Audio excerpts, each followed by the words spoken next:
அருள்மிகு ஸ்ரீ திரிபுர சுந்தரி தண்ணீர் பந்தல் எடுத்துக்கொண்டு சொல்ல என்ன சொல்ல போறீங்க சொல்லுங்க. ஓம் சக்தி.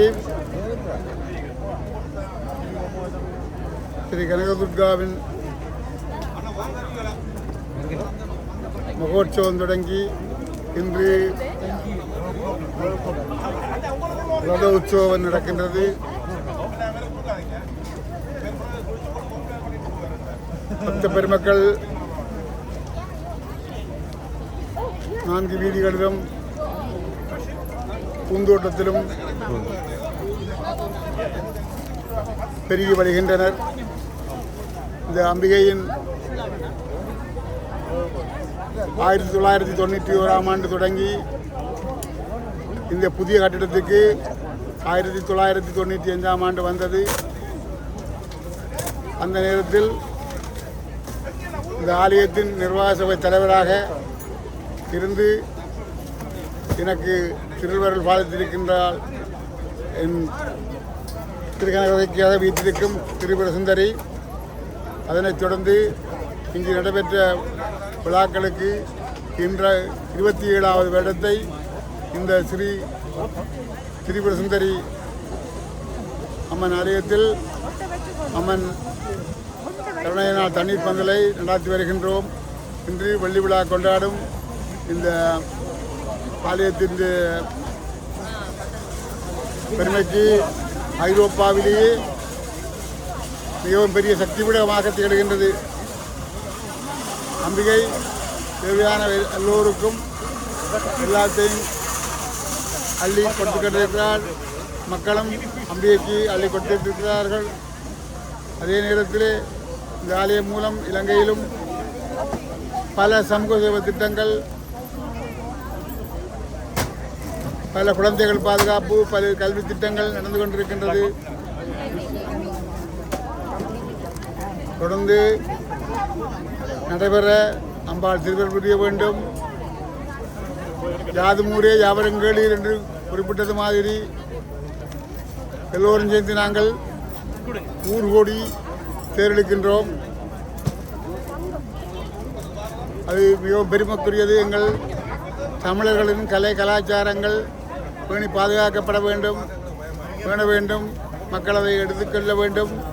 அதற்கு எங்கள் ஆலயங்களில் தமிழ் மொழியில் பூஜைகள் நடைபெற வேண்டும். தமிழ் மொழியில் பூஜைகள் நடைபெற வேண்டும். எங்கள் தமிழ் சிவாச்சாரியார்களால் எனக்கு செய்கிறபடியால் இது பெரிய வேலை அல்ல, கர்மம் அல்ல.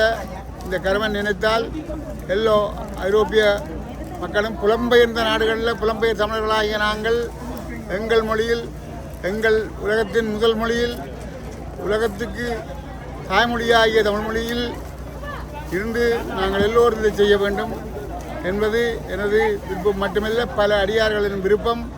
ஆனால் அடியவர்கள் வெளிவந்து செல்வதற்கு பயப்படுகிறார்கள். நாங்கள் பயப்படுறதுக்கு எங்கள் மொழியை நாங்கள் அழியவிடக்கூடாது, எங்கள் இனத்தை அழியவிடக்கூடாது. மொழி அழிந்தால் எங்கள் இனம் அழிந்துவிடும். ஆனபடியால் ஒவ்வொரு காரியங்களும் தமிழில் நடக்க வேண்டும் என்பது மிகவும் முக்கியமான கருத்து. எனது தாழ்மையான வேண்டுகோள் எல்லோருக்கும், அறங்காவலர்கள், அடியார்கள், நிர்வாக சபைகள், கோயில் உரிமையாளர்கள் அனைவரும் இந்த விடயத்தில் தமிழுக்கு முதல் மரியாதை செலுத்த வேண்டும். தமிழ் கடவுளுக்கு கொற்றவை என்னும் போட்டும் தமிழுக்கு, சேவோன் என்று போட்டும் முருகனுக்கு, மாயோன் என்று போட்டும் திருமாலுக்கு. எங்களை ஆரம்ப காலத்திலே நாங்கள் நடுகள்லேயோ தென்புலத்தார்களையோ இயற்கையோ வணங்கி வந்தோம். இன்றும் இயற்கையைத்தான் நாங்கள் வணங்குகின்றோம். இந்த அம்மாளும் இயற்கை அன்னையாகத்தான் அங்கே உருவெடுத்து வீட்டிருக்கின்றாள் என்பதை இந்த தருணத்தில் சொல்ல விரும்புகின்றேன். இயற்கை எங்களுக்கு எங்கள் உடம்பில் எப்படி இருக்கின்றதோ அது மாதிரி இந்த உலகத்திலே இயற்கை எங்களுக்கு உதவி செய்கின்றது. அதை நாங்கள் பேணி பாதுகாத்து செய்ய வேண்டும். எங்களுடைய பிள்ளையார் வணக்கம், எங்கள் ஆரம்பகால இயற்கை வணக்கத்துக்கு பிறகு ஆசிவகம் என்னும் ஒரு மதம் இருந்தது. அந்த மதத்தின் யானை தான் அது இந்த யானையைத்தான் வணங்கினார்கள். அதே மாதிரி ஆமையை வணங்கினார்கள், கடலோடிகள் ஆமையை வணங்கினார்கள், நாகத்தை வணங்கினார்கள், இயக்கர்கள் இயற்கையை வணங்கினார்கள், நாகர்கள் நாகத்தை வணங்கினார்கள். பிள்ளையார் இதுவும் அப்படித்தான் வந்தது. ஆனபடியால் எல்லாம் இயற்கையின் அன்னையின் துணையே என்று சொல்லி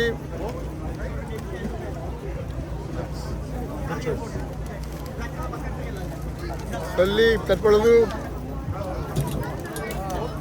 நான் வேறு சிலரிடம் கருத்து கேட்கும்படி பண்பையும் கேட்டுக்கொள்கின்றேன். மீண்டும் வருவேன். நன்றி.